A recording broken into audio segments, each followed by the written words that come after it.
आज की कहानी बुरी बहू।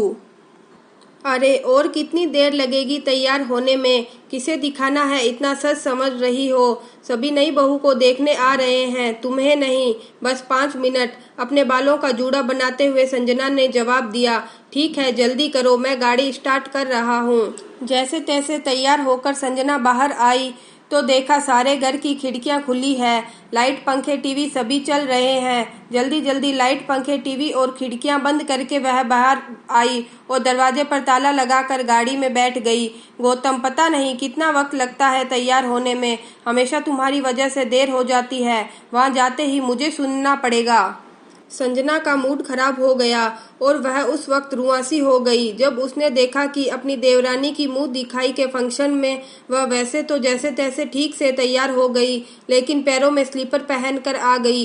वह गौतम से रुकने का कहती, उससे पहले ही वह भड़क उठा और संजना चाह कर भी कुछ न बोल पाई। संजना सोचने लगी, कहीं भी जाना हो तो हमेशा उसे मुश्किल से आधा घंटा पहले ही पता चलता है। इस आधे घंटे में उससे उम्मीद की जाती है कि वह खुद भी तैयार हो जाए और बच्चों को भी सलीके से तैयार कर दे। साथ ही कांच की चूड़ी, बिछिया, पायल, सिर पर सिंदूर और गले में मंगलसूत्र तो होना ही चाहिए और बिंदी भी बड़ी ही होनी चाहिए। इसमें जरा सी चूक बर्दाश्त नहीं की जाती थी।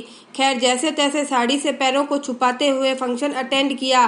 चेहरे पर एक मुस्कान ओढ़ के रख ली और सभी नाते रिश्तेदारों का स्वागत, खान पान और आराम का ख्याल रखने लगी। बड़ी बहू जो है इस घर की, जिम्मेदारी तो बनती है उसकी।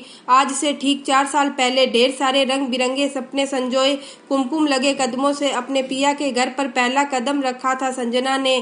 फिर पिया के साथ कलेवा खोलना, थाल उठाई, जुआ जुई, मुंह दिखाई जैसी कई रस्में निभाई थी और इन रस्मों को निभाते, शर्माते, सकुचाते वह कब गौतम के करीब आ गई उसे पता भी नहीं चला।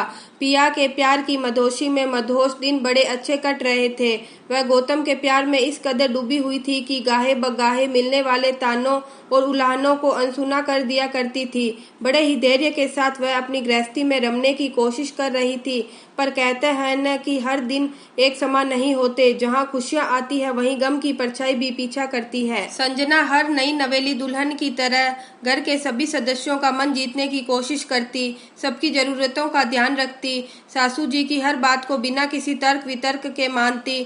पर फिर भी उसे महसूस होता था कि शायद कोई कमी रह गई है मुझसे, इसलिए कोई घर में उस तरह से खुश नहीं होता जैसे मेरे मम्मी पापा होते थे।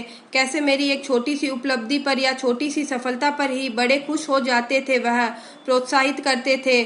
कोई भी नई सब्जी या पकवान बनाना सीखती थी तो तारीफ भी करते थे और अगर कोई कमी रह भी जाती तो इस तरह से बताते कि मैं दुगुने उत्साह के साथ उसे सुधारने में लग जाती। लेकिन यहाँ तो जरा सी चूक हो जाने पर भी इतना बुरा डांटते हैं कि रोना ही आ जाता है। कभी याद नहीं आता कि पापा ने कभी जोर से डांटा हो। वह तो ससुराल आकर पता चला कि डांटने वाले पापा भी होते हैं। पीहर में तो पापा ने हमेशा बचाया ही है माँ की डांट और मार से, पर माँ पापा ने संस्कार ही ऐसे दिए कि बड़ों के सामने बोला नहीं जाता। चाहे खुद की गलती हो या ना हो, सब कुछ चुपचाप सुनती और कोई गुंजाइश होती तो सुधारने की कोशिश करती। कभी कभार ज़्यादा परेशान हो जाती तो सोचती गौतम से कहूँ, पर अगले ही पल अपना फैसला बदल देती क्योंकि समझती थी वह कि गौतम विश्वास नहीं करेंगे। उनके सामने कभी ऐसा हुआ नहीं, इसलिए जो भी बात होती गौतम की गैर मौजूदगी में ही होती थी, तो वह भला कैसे विश्वास करते।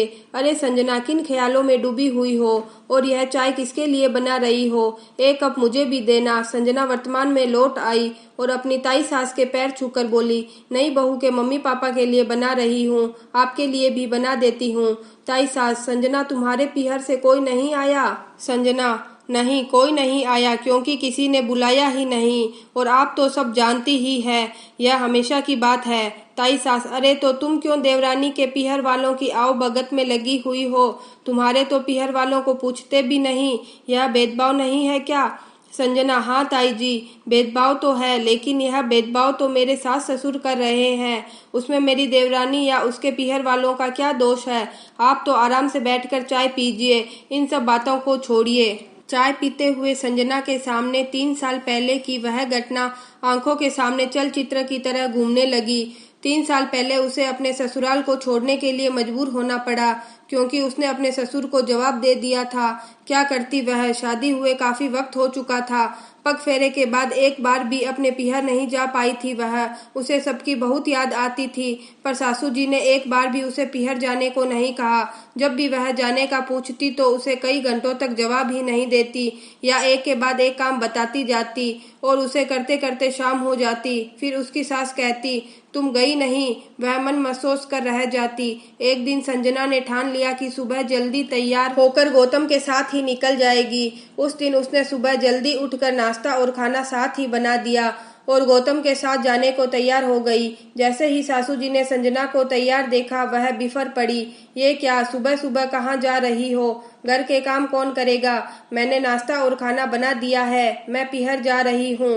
संजना का इतना कहना था कि ससुर जी चिल्ला के बोले, किसकी इजाजत से पिहर जा रही हो? संजना से भी रहा नहीं गया, वह बोल पड़ी, अपने पिहर जाने और मम्मी पापा से मिलने के लिए मुझे किसी की इजाजत की जरूरत नहीं है। आपको कैसा लगेगा जब आपके बेटे को आपसे बात करने के लिए इजाजत मांगनी पड़े? और मैं तो हमेशा पूछती थी लेकिन कोई जवाब ही नहीं देता, तो मैंने भी सोच लिया अब किसी से नहीं पूछूंगी। इतने वक्त का गुबार और गुस्सा संजना के शब्दों में झलक रहा था।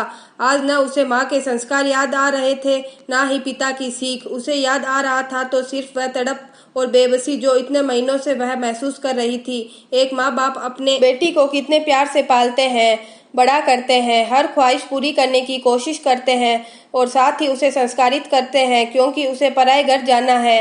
लेकिन बेटी तो माँ बाप के साथ 27-28 साल रहती है। उसे उनसे बात करने के लिए इजाजत नहीं लेनी पड़ती। वह जब चाहे तब बात कर सकती है, उनसे रूठ सकती है, उन्हें मना सकती है।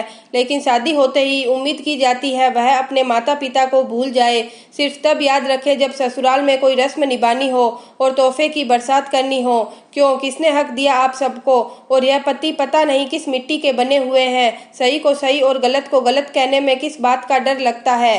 कहते फिरते हैं तुमसे बहुत प्यार करते हैं और मौका मिलने पर जताते भी है, पर ऐसे प्यार का क्या अचार डाला जाए? जो अपनी पत्नी के साथ खड़ा नहीं हो सकता, उसके पक्ष में एक बात नहीं बोल सकता। संजना का इतना कहना था कि गौतम उस पर बरस पड़े। यह किस तरह से बात कर रही हो तुम? संजना आंखों में आंसू लिए, क्या गलत कहा और क्यों कहना पड़ा? क्योंकि तुम कुछ नहीं बोलते।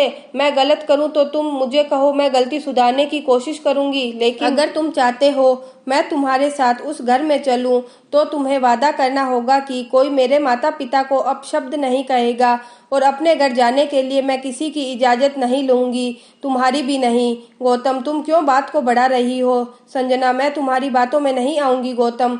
या तो ये वादा करो या मुझे भूल जाओ। गौतम उस वक्त तो वहां से चला गया, पर संजना का मम्मी पापा के सामने रखने की हिम्मत नहीं कर पा रहा था। वह सोच ही रहा था कि कैसे इस समस्या को सुलझाया जाए कि तभी उसके पास उसके तबादले का ऑर्डर आ गया और उसे अपनी समस्या का हल मिल गया। वह संजना को लेकर नए शहर आ गया। गौतम समझ रहा था उसे अपनी समस्या बहुत अच्छे से सुलझा ली। संजना अपने सास ससुर की नज़र में बुरी बहू बन गई, जिसके किस्सों का ढिंढोरा उसकी सास अपने समाज में गाती रहती। आखिर अपने आप को पाक साफ साबित करने के लिए सफाई भी तो पेश करनी थी। संजना, संजना, तुम गौतम के साथ जाकर अपने 2-3 दिन के कपड़े ले आओ। तुम्हें यहीं रहना होगा। सारे मेहमान आज चले जाएंगे, पर तुम यहाँ रहोगी तो नई बहू का मन भी लगा रहेगा। सासू जी ने जैसे संजना को आदेश दिया। संजना, माफ कीजिएगा माँ जी, मैं नहीं रुक पाऊंगी। मुझे मम्मी को हॉस्पिटल दिखाने जाना है और 1 हफ्ते तक जब तक यहाँ हूँ उन्हीं के पास रहूंगी। मैं कौन सा रोज आ पाती हूँ। रही बात नई बहू की, उसका मन लगाने के लिए देवर जी की जरूरत है, मेरी नहीं। मैं चलती हूँ, मेरा इंतजार मत कीजिएगा। संजना ने बच्चों को बुलाया और गाड़ी के पास खड़े होकर गौतम का इंतजार करने लगी। वह बहुत खुश थी अपने फैसले पर, क्योंकि वह आजाद थी। वह अपने सारे कर्तव्य निभा रही थी। सर पर पल्लू, हाथ में कांच की चूड़ी, पाजेब, बिछिया, सिंदूर सब पहना था उसने। सास ससुर के पैर भी छूती है, चाहे आशीर्वाद मिले या अपमान। जब भी घर में कोई काम होता है, एक बार बुलाने पर तुरंत पहुंच जाती है। लेकिन अपनी जिंदगी अपनी मर्जी से जी रही है। अब उसे अपने घर जाने के लिए, माता पिता से मिलने के लिए, उनके प्रति अपने फर्ज निभाने के लिए किसी की इजाजत नहीं लेनी होती। अब कोई उसके माता पिता की बेइज्जती करने की हिम्मत नहीं कर सकता। भले ही वह अपने सास ससुर की अच्छी बहू नहीं बन पाई, पर उसे गर्व है कि वह अपने माता पिता का सम्मान बनाए रख पाई। चाहे समाज उसे बुरी बहू समझे, पर उसके लिए महत्वपूर्ण है कि उसके माता पिता की वह अच्छी बेटी कहलाए। बहू तो सभी बुरी ही होती है, चाहे वह कितना भी कर ले तो वह बुरी ही सही।